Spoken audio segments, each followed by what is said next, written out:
Yat che colin coli inishia kinya ani nishla log adina bashichin. Put heglini dashache glazaflana dashanella. Shant twoha den ayusanasha. Could ao a dene astanisha.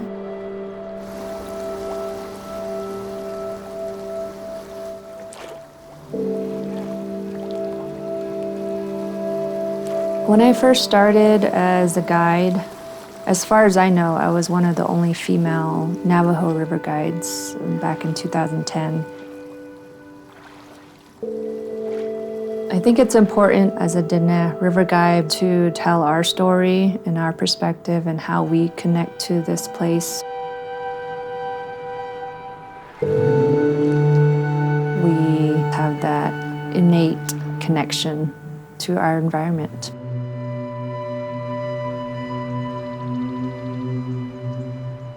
We connect to everything around us, the land, the water, the animals.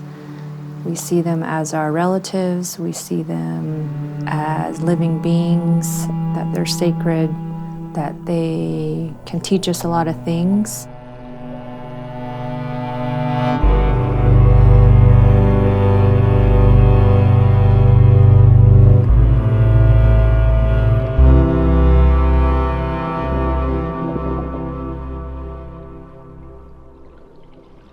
One of the sayings, or one of the things we say about water is "Twa e I na at e." Water is life.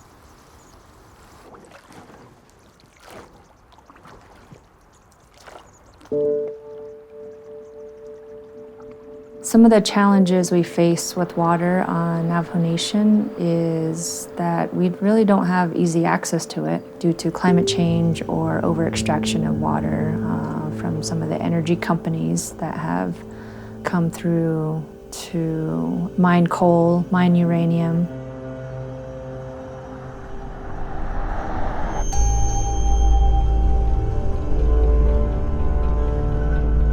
Once your water is threatened, it's very challenging to continue living in that area, but we wouldn't really have another place to go to. The land and the homes have been passed down in those communities through the families. It's not like you can just pick a location and that's where you want to live, then you can move there. It doesn't work that way for us.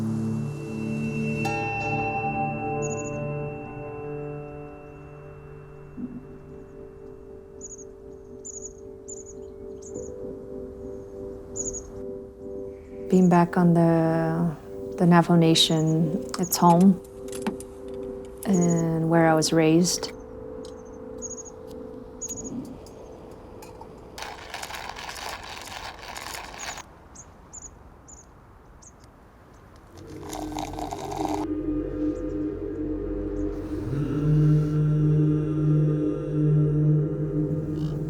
I grew up in Shanto, and that will always be home for me and where I return to and where my parents are.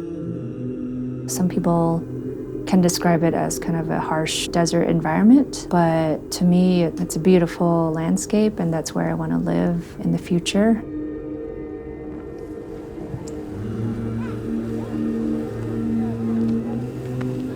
When we went off the reservation to go to school in Flagstaff, we were kind of living in two different worlds. I think for me, I might have probably lost some of the language and culture while being here in Flagstaff and away from my family, but as I grew older, I want to reconnect and relearn some of those traditions.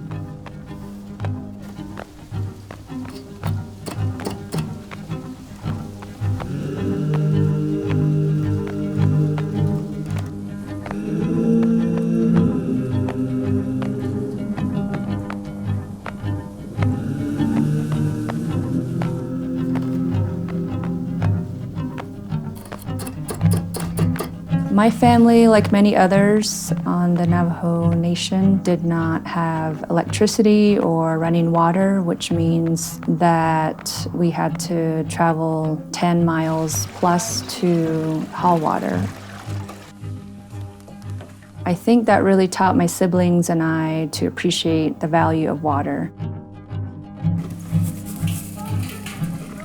His mom has blue eyes, and looks like he got one blue eye.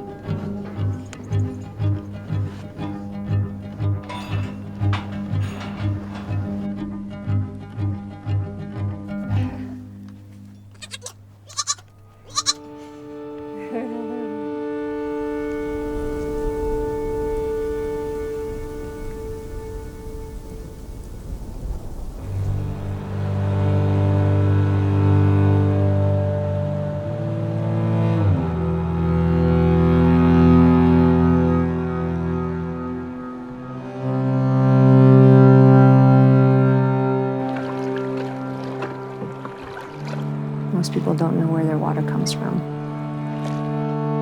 We know where our water comes from. We have to haul it. We have to take it from point A to point B, and then we use it, and we use very little of it. If you want to manage water better is to understand where it comes from, where it goes, what it's used for, and know the importance of it as well. The river it's a powerful being. Being on the river, right when I push off my first stroke, I kind of let everything go. I notice when I'm out, I rarely see our own people out there. Yeah, but over time it's kind of eroded a little bit, so BLM.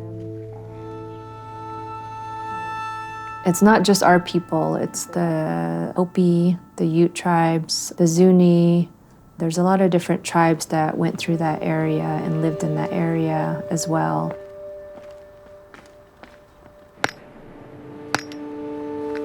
But I think in general, for Native people to have access to some of these places can be challenging. Not seeing the people that look like you, that can be a role model for you.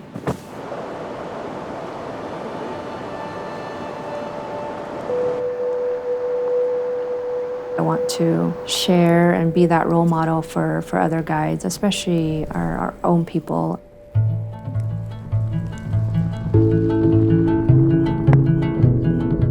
I grew up with Brandy and Shanto, and we are related by clan. She's like family to me.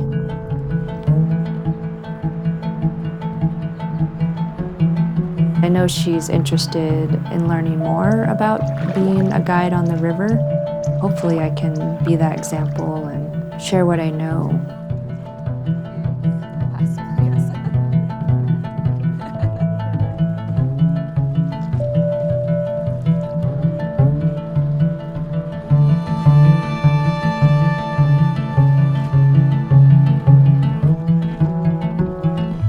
I would like anyone that goes on the river to know that it's Indigenous land, that there's a history there that might be overseen or not told.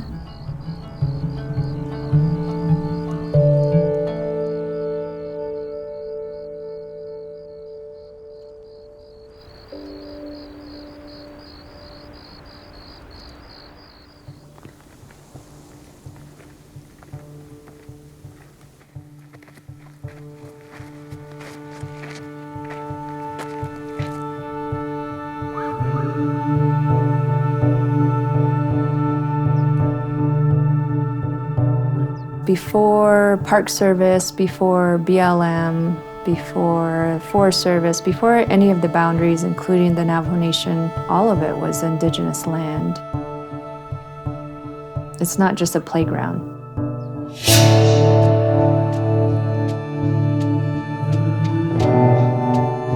It's healing for me, and I hope that other people can feel that as well.